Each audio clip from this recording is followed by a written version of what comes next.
Thanks, Eric. Good to see you. You know, I heard there was these protesters who were going to. Did I do this? I heard there was these protesters that were going to come here, and I guess that they tweeted out that they thought it would help us more if they came, rather than not come. And I was kind of sad about that because I call me crazy. I keep banging my head against the wall, sometimes on social media, sometimes in person. But I have hope. I have hope in humanity that we can get the ideas of liberty to sink in. And I know that many of you feel the same way. I think one reason we're so passionate about this is because once you see the gun in the room, you can't unsee it. You know, once you see the tyranny and the true nature of the state and the true nature of taxation, you can't unsee it. And any good and moral person, it's our duty. We have to talk about this stuff. We have to. And I wish these protesters would have been here because I have some hope. We were all statists at one point, except those of you who are lucky enough to have libertarian parents. The older you are, the less likely that is. Luckily, we have a whole new generation now of baby liberties here in New Hampshire. But most of us, you know, were raised by a public school system and a system that wants to teach the opposite of liberty. They want to teach this idea that this crazy tyranny is here. And, you know, I may be overly optimistic, but I try and reason with these folks. I try and get them to have some depth. I think we lost a lot during the COVID tyranny of people being locked away and not hanging around and talking with their friends in person. You know, I used to have my leftist and my neocon friends, and we might, you know, get together and play a pool game and have a nice friendly chat for a couple hours about the nature of the state or violence. And we kept a little more civil. They maybe still thought I was the crazy liberty guy, but we were more civil. And when the tyranny locked everybody in their homes, people went into keyboard warrior mode. And now I think it's much more common for people to, you know, just dismiss. And I personally see a lot less depth. And I wish we would find that depth. I think we need to. We need to find truth. Truth is very, very important. And, you know, half the country believes radically different things than the other half of the country. And it's not just about philosophy. I wish it was. I wish we could sit there and talk about philosophy and say, well, I own my own land. How high up above my house do I own? Do I own it if somebody is making an overhang, or do I own it if a plane flies above? That would be wonderful, but that's not the reality that we're in. We're having people say, you know, your house is not a house; it's a potato, and this is what we're in. People who can't even agree on fundamental ideas of what is actually true. And you have a degradingness of it. I saw a guy the other day, and he was you know, well-meaning guy. Amazingly, he probably fancies himself some sort of hippie or activist. He's, you know, he looks like many of us. You know, he's got a beard and kind of casually dressed. Looked like a kind of cool guy that I might have liked to have hung around a few years ago. And he was angry at Elon. He's so mad. But the techniques he was using to criticize Elon were hilarious, because Elon had made a throwaway line saying that the money system and Social Security is a scam, and this guy was personally offended because he's so mad at Elon. He's like, and he, you know, you could tell he did his homework. He went and spent minutes and minutes on Wikipedia becoming a financial expert. He's like, no, Elon, Social Security is backed by our treasury bills, which isn't exactly true, but it's just such an absurd thing that this guy fancies himself some sort of activist, and he's shilling for the worst possible thing. I mean, you can't do any worse than to shill for a broken money system, because the broken money system is the root of all kinds of issues. Every single issue you mention here, I can show you a way that it ties back to the broken finance system. And people are so out of touch. You know, these folks that would have protested, it's very funny, one of the same people who was going to protest here, and also, interestingly, one of our top most woke state reps in New Hampshire, I've seen this many times, but it was particularly funny, these two people, where they use Bitcoin as a slur, where one of our, woke state reps, I commented on some foolish thing they said, and they said, well, would you know, Bitcoin person, LOL. I'm like, oh, you got me. Oh, man. What did I do? I went up to 2012 and I listened to those clowns at PorkFest and I put a bunch of money in Bitcoin. You got me. You got me. I should have never listened to those crazy liberty people. Ron Paul dragged me into this liberty thing, and then I go up to all these hippies in PorkFest and they tell me about nerd money. You got me. Bitcoiner, LOL. And I'm like, well, and it's funny because that doesn't offend me at all. Like I feel bad. I'm like, well, why wouldn't you like Bitcoin? Even you, we don't agree on anything in the world, but can't we agree on this? Can't we agree on this truth? And I think maybe true money is a solution to some of this. We have this polarization now because people don't understand what's true. How many people have unfriended somebody because you didn't like their point of view? 3. How many people have had someone unfriend you because they don't like your point of view? Every single person. Yeah, yes. And the only people who probably didn't raise their hand were people who are smart enough to not be on social media. The truth matters, and I like the idea of engaging because, when you stop engaging, bad things happen. When people stop talking, bad things happen, and it's very frustrating. And you see now this just, more and more illogical thinking and things that aren't true. But I think it's important for us to be truthful, and I think this tying in with money that is truthful money. Because of all the people and all the critics, there's people who think Bitcoin's stupid, they think we're all stupid, they think who knows what nonsense they think about us. But I don't hear anybody really say, Bitcoin blocks don't work, or if I send Eric Bitcoin and it's on his wallet, it's not really there. I've never heard anybody argue that. Bitcoin is a statement of truth. Bitcoin is truth, and it is very, very, very solid truth.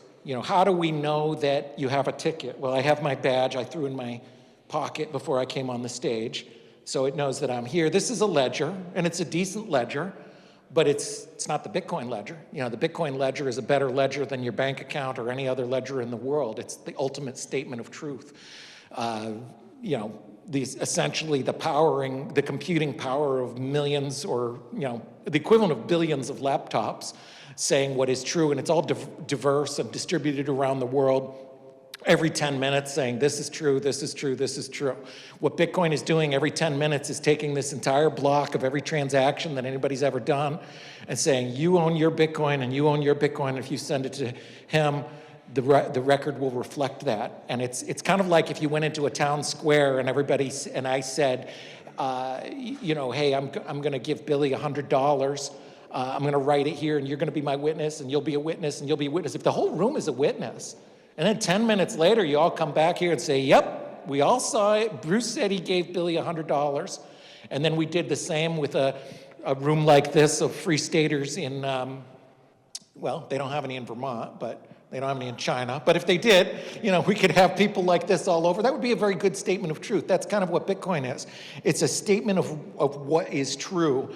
And I think that one reason, it's funny, when I first came into the Free State Project and we moved here, a little low-key about it, because I'm not a big fan of labels. Sometimes people stop thinking when you have a label. They may, and I'm not sure if you're aware of this, we do have a bit of a reputation in this state.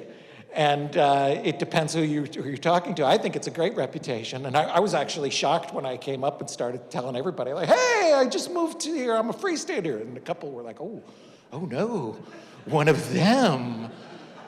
And I think that we, occasionally from time to time, I've never met any, but I've heard that there's one or two of us who is disagreeable at times. And I think if that's true to the extent that it is, it's because we see this gun in the room and we see the truth. And you kind of have to, because truth matters. And I think sometimes saying the truth is disagreeable. You can say a factual statement. We're very polarized right now. I think it's probably difficult for many of us libertarians. Most of us, for this last election, moved over on the right, to the right. And most people, some reluctantly, some because it was the lesser of evils, but most people, I think, in our movement were, certainly not on the Kamala side, and maybe leaning more towards the Trump side. I think most of our elected officials are Liberty Republicans. As Eric mentioned, I ran as a Liberty Republican. I think the model of Ron Paul and Thomas Massie is a good model and a worthy model to follow. But it's hard because the Republican Party is not liberty. It hasn't been liberty. Donald Trump has many good things about him, but he's not a libertarian. He's not a member of our community. But because the world is so polarized now, you can't really say anything about anybody without people putting you in a box and saying, oh, you're on this team, even if it's a factually true statement. So I like truth. There was this comment that Biden and everybody repeated saying that, Donald Trump said neo-Nazis are fine people. It's false. He didn't say that. The full quote, he continues it because he knew the media would twist it. He said, I am not talking about white nationalists and neo-Nazis who should be condemned completely. So if you have the full quote, it's false. Now, if I say that on social media, what's going to happen? People aren't going to care about the truth. They're going to say, oh, you're defending Orange Man, blah, blah, blah, blah. Well, no, I'm not defending him. I'm defending the truth. Likewise, if we criticize something about President Trump, like the potential infringements on free speech, it concerns me deeply as a libertarian to hear about people who have speech that the state deems disagreeable, and then they're being specifically targeted for infractions that they may not have been targeted for if it wasn't their speech. But it makes us hard to say that as libertarians, even though I did support President Trump. But if I say that, then people, and I've said things critical of the president, you have people on the right, because they're so defensive, and I don't blame them. I don't blame them for being defensive, because you've had a mountain of lies thrown out. Many of us are friends with Caroline Leavitt, who's now doing a great job as press secretary, and I think we should all be proud of her, but I can't even imagine that job. I can't even imagine the amount of nonsense and outright lies and vile nonsense that she has to deal with every day. I think anybody like that is going to be very, very defensive. So if you say anything even slightly critical of President Trump, and there's certainly things that people should be critical from a liberty standpoint, then people will again put you in a box. So it's challenging. And maybe it's a middle road. Maybe it's just a road of truth. I like what Vivek used to talk about truth when he was running. He was up here in New Hampshire. I think that having that truth as the priority and not being on a team. It's like, well, I don't really care whether you like Trump or not. The truth is the truth. He didn't say that particular statement. And I don't really care whether you like Trump or not. And I'm certainly no Kamala fan, but I don't like people being targeted for their speech either. I think we have to be consistent, and we have to be consistent, most loyal of all to the truth. And then we can have opinions about what it is, and even if that's disagreeable. And I think what can inspire us is in thinking about this way the world works and what is true, and that it's disagreeable, you've got to call things the way they are. I love when President Milei of Argentina, he's just calmly talking in a panel, and the guy says something, one of these, academics. Have you seen this Doug Murray guy? Somebody like, oh yes, blah blah blah. It's like the Thurston Howell III accent. You'd think it was fake. And the guy, when people say things like, we need the adults in the room and we need reasonable regulation. And President Milei says something like, did you hear that guy? He's trying to steal from me. He just threatened me. And that's the kind of way we should act, because this is a bunch of people trying to put a gun in your face. And yeah, we're going to be disagreeable because these people are a bunch of crazy psychopaths. There's people who want to take everything you have. They'd put you in the ground if they could. And I don't care if it's 85, 90, 95% in certain demographics. There are demographics where there was basically 85, 90% of people support absolute tyranny. You can tell by looking at them. They're wearing the face mask display saying, "Look at me. I am very moral here because I believe you should be all jailed for not listening to the science." You know, and they need to be called out for the truth. You know, you do have to scream sometimes and say, "Hey, whoa, you're crazy. I'm not the crazy one. You're the one who wants to put a gun in somebody's face and tell them that they should be arrested for not filling out a form or not, complying with some ridiculous mandate that you've made up." So I think that we need to keep that in mind when we think about truth. And in bringing it back to Bitcoin, if we say, why are things so weird? Why am I talking about a guy who was literally shilling for treasury bills? What happened? I want to talk to this guy, I really do. I wish these protesters were here, because I'd like to just, and sometimes, I'll be first to admit it, I can be disagreeable at times. Sometimes I just can't take it anymore, and I just have to scream that these people are crazy psychopaths. But I know that they sometimes shut the doors on me and they block me, and then they lose out because they don't get to hear these wonderful words of liberty, and they're just around in a little bubble with a bunch of other tyrants talking about how they want to control the world. But I think about this, I say, well, why are things so broken? What got somebody here to the point where you're sitting there shilling treasury bills?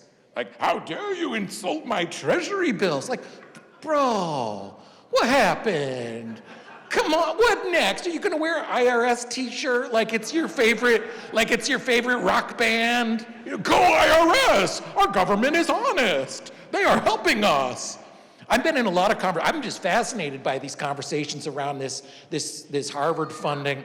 I don't want anybody targeted for anything over speech, but I also don't want anybody to get any funding at all. I don't want them doing funding for research. I don't want them doing funding for anything. And I don't want anybody doing any funding for research unless it's voluntary. I don't think it's a legitimate use of the state. I don't want Harvard or Yale or even UNH, which I love and I benefit from UNH. I don't even want them to get funding. I don't want anybody to get funding, because the problem is I love UNH and I live in the town of UNH, but that's the slippery slope. Well, I could help UNH, of course, because I live in Durham, and I do kind of like comic books. Why don't we do the Fenton comic book fund, right? That's literature. Why don't we do some research? Why don't we do an art grant like San Francisco does? And you end up that slippery slope that leads to death and tyranny. And it's not just wasting people's money on art grants, it's destroying lives and pointing guns in people's faces to take their wealth for stupid stuff. And guess what? Your comic books and your art wouldn't end up that good anyway. It's not a legitimate use of taxpayer money. It's not a legitimate use of your labor to go to, Joe Plumber and say, "Hey, Joe, you got to work for me a third of your life now." "Oh, really, Uncle Sam? Why?" Wars and stuff. Bureaucracy, making your life miserable. "Oh, and Professor Smith down here at Harvard, who's a millionaire who makes $170,000 a year and hates you and hates everything you stand for. You gotta work a third of your year to pay for Professor Smith. And if you don't like it, you hate science." But why are things like this? Why are they so broken? And you know what? As simple and cliche as it sounds, a lot of it comes right back to this broken money issue. Things are broken because the money's broken. Why are people so stupid? The media is a big part of it, right? Well, where's the media get their money? Fiat. It's a broken fiat system. Why is science broken? Why has science gone from being the thing we learned in 6th grade about, remember 6th grade? Hypothesis, test the hypothesis, peer review. That's out the window. And if you say it, you're a heretic. heretic. You're a heretic against the church of woke and the new high priests of science. It was a very brilliant move. I've got to give the left. They do really well on some of the linguistics and the word. I mean, who wants to be considered anti-science? You throw science on there as a label, it just makes anybody against anything to do with that label look like a fool. Like, well, I don't want to be anti-science. I'm pro-science. So why is science broken? Same thing. Fiat, broken fiat. Obesity, corn syrup subsidies, the food pyramid, all of this nonsense with the FDA, that relates to fiat. That's fiat money. People are fat and anxious and stupid and bored and listening to bad science because of fiat. People are at war and in for-profit prisons for victimless crimes because of fiat. You name me a problem and I'll show you how fiat relates to that problem. The money is broken. The money is broken. It's a scam and it's fake and it's nonsense. And fake money leads to fake everything. Fake science, fake nutrition, fake healthcare, fake foreign policy, fake idea that you're protecting the kids or preventing terrorism or you're stopping child trafficking or you're helping grandmothers stay alive in the nursing home by wearing your political signal or whatever. It's all fake. It's all fake. And we have been fortunate enough to see this, and we've seen behind the curtain, and we know it's all fake, but it's based on a fake system, and it's funded by a fake system, and that poisons everything that it touches. Fiat breaks everything, and it rewards stupidity, and it makes the whole world stupider. And Bitcoin is a better form of money. We have a better form of money. We have money that's limited in supply, that you don't need to trust politicians in fancy offices down in Washington, D.C., paid for by money that they stole from the people. You can trust math and code, and you can go back to that point of what is true. I don't know a lot about what's true, but I do know I don't like tyranny, and I do know that. And I don't trust politicians even if they say they don't like tyranny, because they might just be saying that. We've been rugged and we can get rug pulled again. But I do know that in around 10 minutes there's going to be another Bitcoin block, and I do know that the Bitcoin on my phone is really on my phone, and I know if I send it to you, it's really going to be on your phone, and there's no tank, and there's no tyrant, and there's no town manager or woke state rep or tyrant who can take that away from us. They could kill us, but they can't. All the tanks in the world can't change that math. That math and that ledger is a statement of truth, and we need that more than ever in a world where there is so much untrue and not agreed on, and in a world of uncertainty. To have that certainty about what is true is, I think, an important key. So talk truths, use truths, reach out I think the Free State Movement is in a great position to reach out in your local communities and have these conversations, as painful as it may be. And you may be censored, for sure, if you're on like a local Reddit or a community page on Facebook. But try anyway. Try. Maybe we can bring some truth to people. Maybe we can start with something that's very hard to disagree with, like the fact that Bitcoin exists and it's real, and that it is based on the laws of math rather than the whims of politicians. And if we can fix that money, we can fix the world. We can make the world a better place, and maybe in some way we can reduce the stupidity and increase the level of knowledge about freedom, and that'll make the world a better place as well. And we can have those conversations, and as I said, when conversations stop, bad things happen. So we can be leaders in our community. Maybe people not so afraid of us once they talk to us. The other great thing is there's so many Free Staters doing great things now. It's a little harder to think we're all crazy and we're all extremists. And I go back and forth. Sometimes maybe people need to be in their own little bubble and they need to shut everybody off. But I just can't think that's healthy. When I see somebody block another point of view, I feel bad for them, because I know that they are missing out on what is true and they're not doing their own search for truth. So I'm glad that everybody is here in engaging in their own search for truth and having these great conversations. And I hope you bring that out into the world. And I hope maybe we can share that, because now's the best time of all. Because now, if there was ever a time for us to have influence on the right, because we have been influential on the right, now's the time. And if there's ever a time for the left to look at it and say, gee, I haven't heard this much, but I believe some of you might not like the guy in charge. Do you really want the president to have this much power and this much influence. Maybe it's time to look at all those crazy extremist free traders and see that we were right on that as well as right on a few other things. So with that message, I'll say keep telling the truth, including sound money and true money, and focus on what is true in the world and not stupidity and scamminess and craziness, because we can all make the world a better place. And if we have this technology realize its true potential and true goals, that's exactly what we'll do. Thank you.